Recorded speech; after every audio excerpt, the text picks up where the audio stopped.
হে রাসূল তোমাকে বলি আমি কেমন করে, হাজারো ব্যথা বেদনার পরে ফিরে আসনি তুমি আপন ঘরে।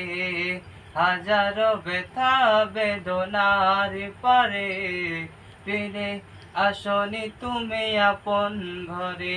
হে রাসূল তোমাকে ভুলি আমি, হে রাসূল তোমাকে ভুলি আমি কেমন করে, বলো কেমন করে। হে রাসূল তোমাকে ভুলি আমি কেমন করে। হে রাসূল তোমাকে ভুলি আমি কেমন করে। খেয়ে না খেয়ে দিন প্রচারের কাজে তুমি নিজেকে বিলিয়ে দিলে। খেয়ে না খেয়ে দিন প্রচারের কাজে তুমি নিজেকে বিলিয়ে দিলে। বন্ধ করবে।